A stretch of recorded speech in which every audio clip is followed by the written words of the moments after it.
नमस्कार मंडळी, मी स्वाती आणि हे आपलं मराठी यूट्यूब चॅनल. तर खूप खूप स्वागत आहे तुमचं आजच्या आपल्या मराठी ब्लॉगमध्ये. तर चला, आज आम्ही सकाळी लवकरच निघालो होतो प्रवासाला. तर प्रवास कुठं चालला आहे तर तुम्हाला थंबनेलवरून कळालंच असेल. तर आम्ही फायनली आमचे कुलदैवत भैरवांच्या दर्शनाला चाललो आहे. तर इथे पहिल्यांदा नारळ वगैरे घेतले आणि प्रवासाला सुरुवात केली. तर बघू शकता, सूर्यनारायणाचं पण दर्शन झालेलं होतं. सूर्यनारायण पण उगून आलेले होते आणि सूर्यनारायणाचं छान असं कोवळं ऊन आजूबाजूला पडलं होतं. तर दृश्य खूपच छान दिसत होतं. ते पण म्हटलं चला आपल्या कॅमेऱ्यात कैद करूया आणि आम्ही पण या दृश्याचा गाडीमधून छान असा आनंद घेतला. तर चला, फायनली आम्ही आता लवकरच पोहोचणार होतो डोंगराच्या पायथ्याशी. तर डोंगर चढून जायचं होतं आपल्याला. तर वरती स्थान आहे आपल्या भैरवांचं. तर फायनली आम्ही ज्या गावात भैरवांचं स्थान आहे त्या गावात पोहोचलेलं होतं. तर बाहेरून रस्ता आहे, गावामधून नाही. तर आपल्याला डोंगर चढून जायचं आहे. त्यामुळे म्हटलं चला लवकरच जाऊया, कारण की आता उन्हाचे दिवस आहेत. त्यामुळे आम्ही सकाळी लवकरच निघालो होतो. फायनली आता आपण गडाच्या पायथ्याजवळ आलेलो आहे. तर आता रस्ता पूर्ण गडाच्या पायथ्याजवळ झालेला आहे, अगोदर नव्हता. तर फायनली आता पोहोचल्याजवळ आता आपल्याला इथे गाडी आपली पार्किंगला लावायची आहे आणि पुढच्या प्रवासाला सुरुवात करायची आहे. तर इथे आम्हाला जे काही पिशव्या होते आमच्याकडे, त्यामधून जे काही साहित्य लागत होतं ते साहित्य पिशवीमध्ये घेतलं आणि आमच्या प्रवासाला सुरुवात केली. तर आता आपल्याला गड चढून जायचं आहे, म्हणजे डोंगर. तर गड पण म्हणतात भैरवाचा आणि डोंगर पण बोलतात. तर आता आम्ही इथनं गाडीतून उतरल्यानंतर गाडी पार्किंगला लावली आणि इथे बघू शकता, इथे असतील 25-30 पायऱ्या असतील. तर इथे पहिल्या पायऱ्यावरती दर्शन घेतलं. त्यानंतर आता इथे वरती पण दर्शन घ्यायचं आहे आम्हाला. तर इथे दर्शन घेण्यासाठी आईचे आणि माझ्या बहिणीचं चालतं. तर तांदूळ वगैरे ठेवून दर्शन घ्यायचं काम चाललेलं होतं अगोदर त्यांचं. तर पायरीजवळ अगोदर दर्शन घेतात, नंतर गड चढायला सुरुवात करतात.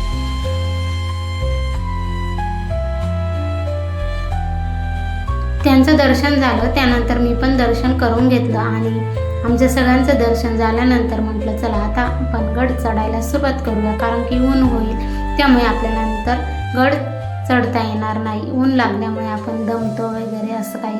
त्यानंतर आता फायनली आम्ही गड चढायला सुरुवात केली होती. तर जागोजागी शिड्या पण लावलेल्या होत्या, कारण की जिथे अवघड वाट आहे तिथे शिड्या लावलेल्या होत्या. अगोदर मी बरेच 5-6 वर्षापूर्वी आले होते तेव्हा तर काही अशा शिड्या वगैरे नव्हत्या, परंतु आता खूप छान अशी सुविधा झालेली आहे. तर खूपच छान वाटलं. त्यानंतर तुम्ही बघू शकता, मध्यभागी आल्यानंतर आम्ही डोंगरच्या तर आजूबाजूचं दृश्य आणि आता उन्हाळा असल्यामुळे आजूबाजूचं गवत डोंगरांवरनं खूपच वाढलेलं आहे. तर पावसाळ्यात आणि हिवाळ्यात इथलं दृश्य खूपच छान दिसतं. तर तुम्ही जर आला नसाल तर जरूर नक्की या. तर फायनली आता पहिल्यांदाच सीडी लागली होती, ती पण चढायची होती. ती चढून आल्यानंतर पुन्हा एकदा तुम्हाला दृश्य दाखवते आजूबाजूचं. तर हे गाव आहे सिरपुंजे. तर याचं आजूबाजूचं दृश्य बघू शकता. डोंगर पण खूप खूप मोठाले आहेत.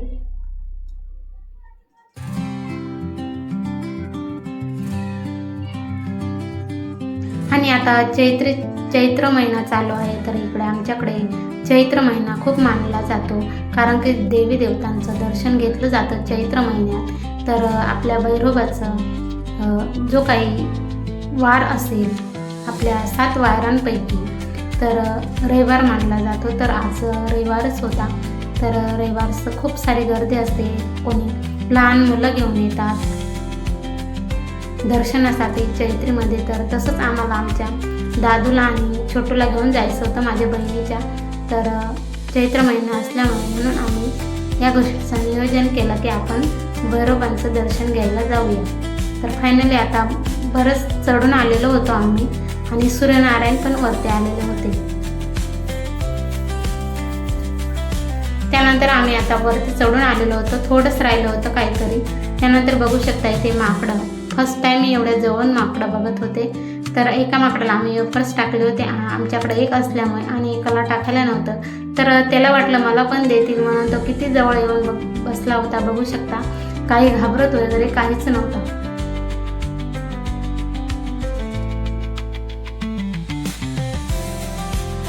त्यानंतर आम्ही फायनली वरती गडावरती चढून आलो आणि शेजारीच बघू शकता इथे डोंगरावरती पण शिड्या लावलेल्या आहेत 2. इथे काहीतरी बघण्यासारखं आहे वाटतं, परंतु आम्ही तर काही गेलो नाही. आणि फायनली आता वरती आल्यानंतर इथे पहिल्यांदा म्हटलं चला हातपाय स्वच्छ धुवूया. तर इथे कुंड आहेत आपल्या दगडामध्ये कोरलेले, तर बहुत छानच पाणी आहे, एकदम गार थंड असं पाणी. तर इथे कोणी पाणी काही पित नाही, हातपाय वगैरे धुवायला घेतात. त्यामध्ये काही दूध नाही, साईडला घेऊन धुतात. त्यामुळे आम्ही इथे थोडा वेळ विश्रांती केली. त्यानंतर म्हटलं आता हातपाय वगैरे धुऊया आणि नंतर दर्शन करायला जाऊया. तर आज रविवार असल्यामुळे खूप तर काही एवढी गर्दी नव्हती, होती थोडीफार, कारण का भरपूर सारे जणांचे लहान बाळं असतात, त्यांना दर्शनासाठी घेऊन येत असतात किंवा काही नियोजन करून चैत्र महिन्यात दर्शनासाठी येतातच. असे काही भाविक भरपूर सारे होते. तर त्यानंतर मी इथनं पाणी काढून घेतलं बादलीमध्ये आणि आता हातपाय स्वच्छ धुवायचे होते. तर इथे आई धुत होते आणि आमचं धुवून झालेलं होतं. आणि आजूबाजूचं वातावरण बघू शकता, डोंगरावरला खूप शांत असं, झाडं वगैरे काही नाही, एवढी वरती असतील पण इथे तर काही नव्हती.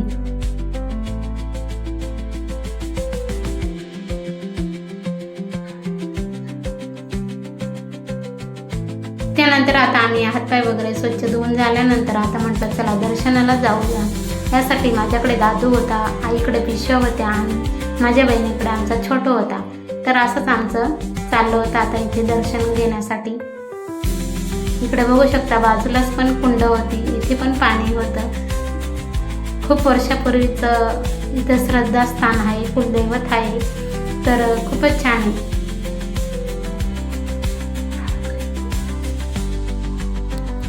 तर पाहू शकता फायनली पाठीमागून पण भरपूर सारी माणसं येत होती, भाविक येत होते आणि आम्ही पण चाललो होतो. म्हटलं अगोदर दर्शन करून घेऊया, त्यानंतर थोडा वेळ विश्रांती करूया. थोडा वेळ विश्रांती केल्यानंतर आता फायनली आलो होतो. तर इथे आपल्या भैरवांचं स्थान आहे, डोंगरामध्ये कोरलेली गुहा आहे, तिथे आहे. तर बघू शकता साईडने पण खूपच छान केलेलं आहे पकडण्यासाठी आणि वरतून पण तुम्हाला दृश्य दाखवलं. आणि इथे बघू शकता तिथे जवळच माकडं बसलेले होते, त्याचं पिल्लू आणि माकड. भाविक पण येत जात होते, काहींचं दर्शन होत होतं, काही दर्शनाला येत होते. आम्ही पण थोडा वेळ वेट केला, कारण की आतमध्ये थोडी गर्दी असल्यामुळे म्हटलं थोड्या वेळ वेट करूया, त्यानंतरच मग आतमध्ये जाऊया. थोडी जागा झाल्यानंतर आपल्याला दर्शन करता येईल असं. त्यानंतर थोडी जागा झाली, म्हटलं चला जाऊया दर्शन, कारण की गुहा थोडी छोटी आहे ना, त्यामुळे रांग वगैरे काही लावता येत नाही. त्यामुळे आता आम्हाला पण जागा मिळाली आणि आता तुम्ही पण दर्शन करू शकता आपल्या भैरवांचं. भाविक पण खूप छान श्रद्धेने येतात, आमचं कुलदैवत असल्यामुळे. तर बघू शकता इथे कानाचा काही प्रॉब्लेम असला तर म्हणतात इथनं गोड्या खालून घातलं जातं छोट्या बाळांना, तर लगेच कान वगैरे दुखायचा बंद पडतो असं बोलतात. तर त्यासाठी तिथे आमच्या छोट्याला पण घातलं होतं, कपडे वगैरे काढून शर्ट. त्यानंतर आमच्या दादूला पण घालून घेतलं, तर तो तर काही जात नव्हता, परंतु जा म्हटलं तर मग गेलं.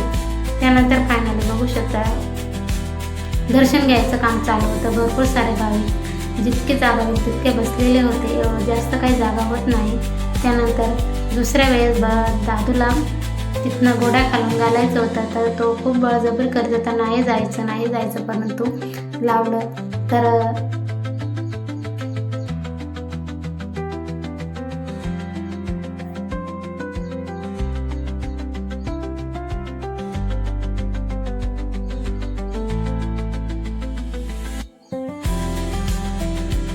फायनली आता आम्ही इथनं दर्शन केलं आणि बाहेर आलो. तर एक साईडने यायला रस्ता आहे आणि एक साईडने जायला. त्यानंतर फायनली बाहेर आलो. त्यानंतर ते वरती बेताळेश्वर असं देवाचं नाव आहे, तिथे आहे स्थान. तिथे पण थोडं दर्शन घेतलं. लेडीज काही जात नाही, जेंट्सच जातात. त्यानंतर बघू शकता इकडे वरती पिण्याचं पाण्याचं कुंड आहे, तिथनं पाणी घेतलं आणि आता फायनली गड उतरायला सुरुवात केली. तर आता थोडं ऊन झालं होतं, परंतु झाडं खूप सारे असल्यामुळे ऊन तर काही जाणवत नव्हतं.